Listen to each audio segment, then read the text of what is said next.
Okay, I brought the ULA circuit.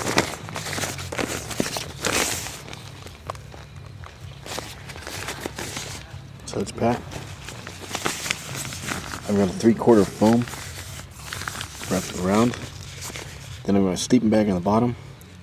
Then I've got my cooking supplies, my food. Then I've got my tent. And I've got my water, lights. It's in the order I'm going to use it. Water, lights first, then my tents, then my cooking supplies, and so on. I'll pull it all out. Okay, here's everything. It's a Titan Titanium MSR kettle. A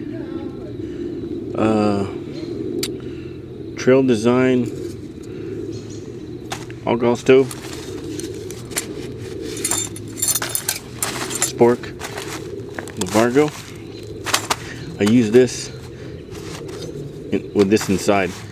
It directs all the heat up. You'll see how it works in the morning. Alcohol, 2 water bottles.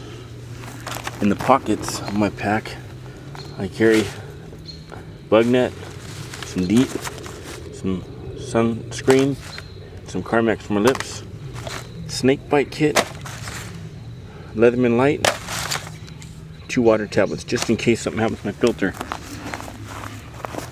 Paper towels, measuring cup, another paper towel, empty bag for putting my food in, hoisting it up, 6 steaks. This is just like an ace bandage, medicines, toilet paper, and hygiene, toothbrush and things. Sawyer, filter inside in 1 bag. My food, I got 3.5 meals, some snacks, teas and coffees. Thermaridge Ridge Rest. And in here, I have a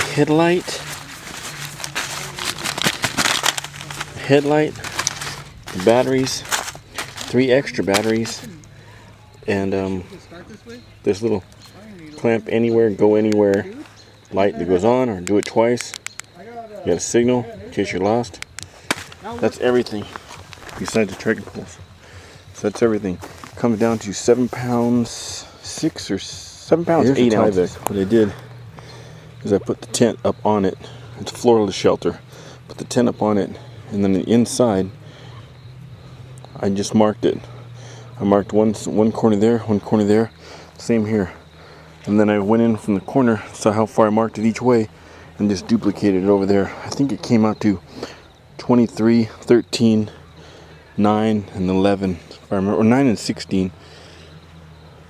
But this way, any rain that comes down off the shelter will be in the outside and won't puddle up on top of this. It'll be under it. Okay, they're set up. See that? The net only comes to the edge of the Tyvek. Okay, there we go. The ridge rest, the short, and then I put a trash bag underneath this to protect this. No seam mesh. No seam mesh. I don't want to just put my pack on there, but have it get snagged. Bag there. That's for my lower legs. I'll put my. There's it all set up. See, there's room for 1 easy. Maybe 1 and a kid could fit. But there's all my stuff. 1 little area, except for my stove, my meal. This is from Uncool Kid up in Fresno, California. She wanted me to try that out. You see I have a vent here on the top. You got a tie here. Floorless shelter.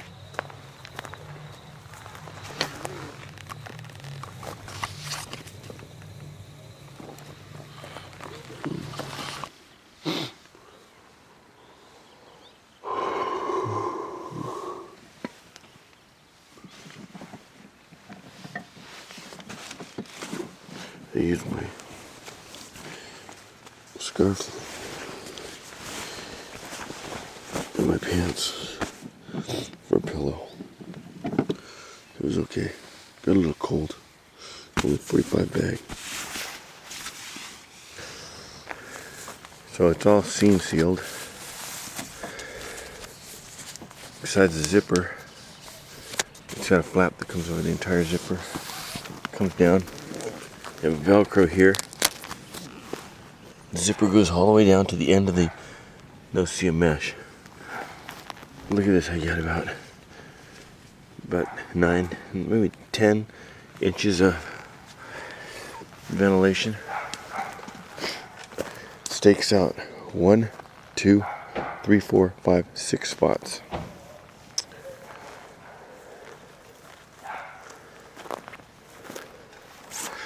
It's still pretty tight. I pitched it last night.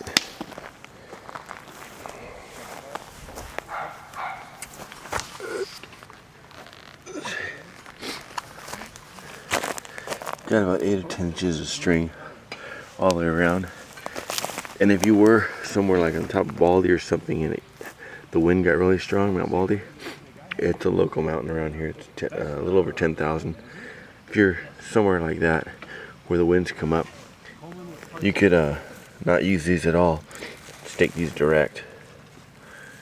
It'll still give you about 2 inches ventilation in between the stakeout points.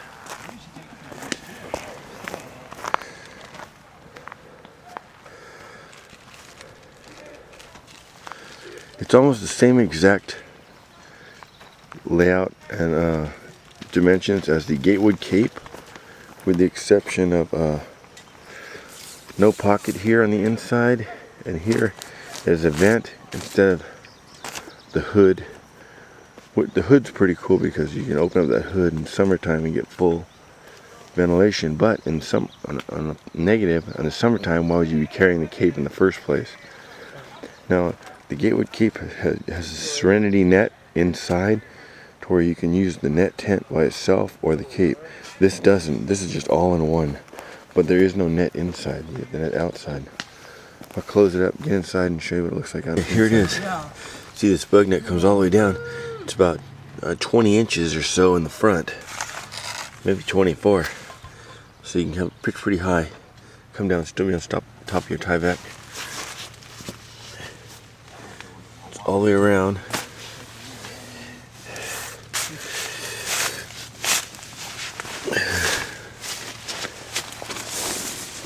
See, it's all the way around. I cut the Tyvek just big enough to have this overlap. Cut all that extra off so you don't have that big old piece out there in the rain dripping down on it and like puddling in. So the only vents you have are around the ground, and then you have this one up here at the top. See, there's a grommet up here at the top. Your trekking pole goes through. I have no protection on this. It's a piece of carbide, but there's a piece of material on the other side of this, so it doesn't poke through here. So you get the vent here. No seam mesh. All around. Okay, now I'm 5'8", with my boots on, staying off the mesh. I lay down, and my head is still a good 5 or 6 inches from the other side of the mesh. So you could be 6 foot easy and sleep in here comfortably.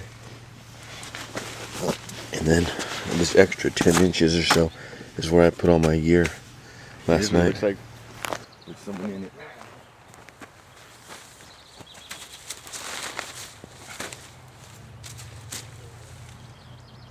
Probably got about a foot on this side and about 8 inches on this side.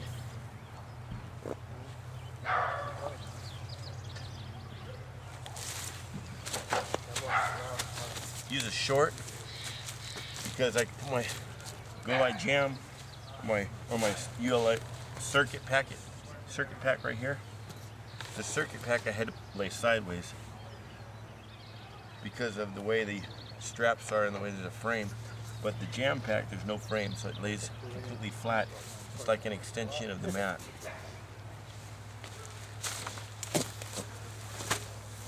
Oh, and as you can see,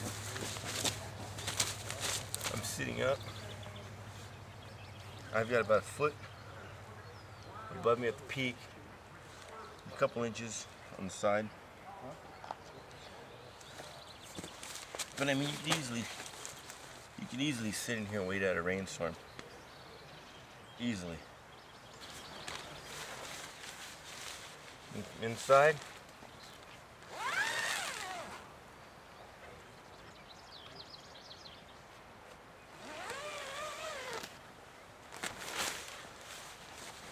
So there it is, sixmoonsdesign, Wild Oasis.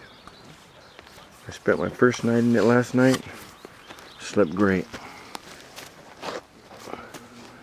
Got a little cold, but I only had a 45 bag. But I'm laying on the ground here, and you can see how much I had it up off the ground. About 10 inches in the front, about 8 inches in the back, about 6 inches on either side.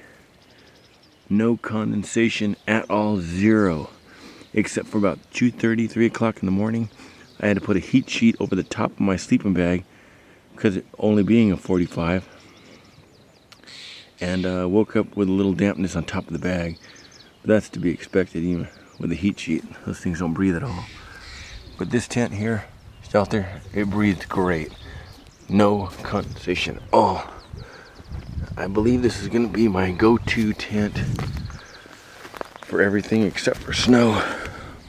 See what I did here is I unzipped it. I started rolling it up about halfway. Then I take the net and the mesh, flip it up into the roll, continue rolling it, and just connect it there. Otherwise you got this no-seam mesh hanging down to the ground. You want to protect that from getting caught on these sticks and things. Stuff's tear, it'll tear. Look at this. How big, it's pretty nice. The zippers run real smooth. I don't know if they're metal or they're like a nylon, or if they're metal with a coated nylon. They feel like they're metal with a coated nylon.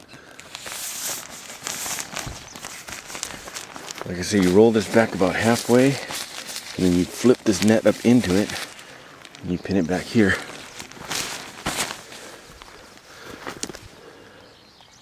Just loads of room. 13 Okay, here's what I mean about the grommet protection. Look at, this is where it sticks in.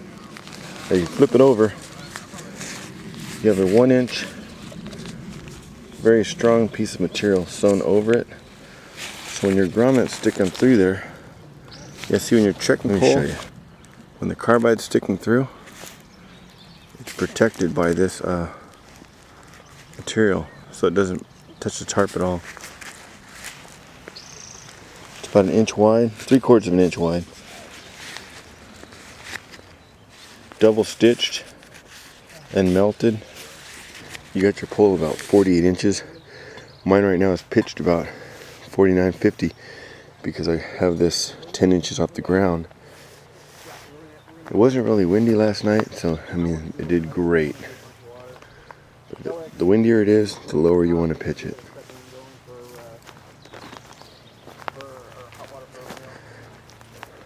That is a sweet setup.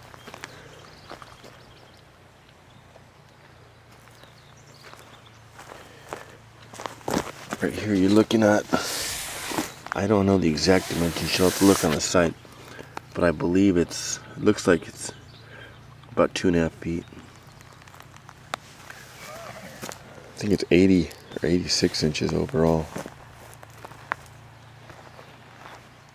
To give you a little comparison, set a water bottle next to it so you can check it out. Now this is packed pretty lightly, so you can put this in your pack and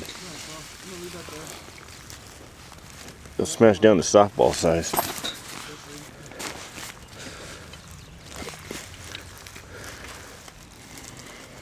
Six stakes, a trekking pole, and a ground sheet. That's all you need. Okay, and here's the Tyvek that you can either roll it up or fold it up. I rarely ever carry a camelback in the where the camelbacks go in the pack. So usually That's where I shove my Tyvek and my heat sheet. Gives more cushion in the back. Doesn't take up any extra room. Smashed down, it's almost totally flat. It weighs about the same as the 6 stakes. I mean, it's well worth the money. Really tough. Protect your thermarest. In this case, I have an indestructible ridge crest, but when I use my thermarest, the air self-inflating, stuff like this stuff will poke right through the thermarest, but it won't poke through this stuff. I've had one for 5 years, used it everywhere in every kind of condition, and there's not one hole in it. Not this one, but another one. Anyway, this is the 6 Moons Wild Oasis.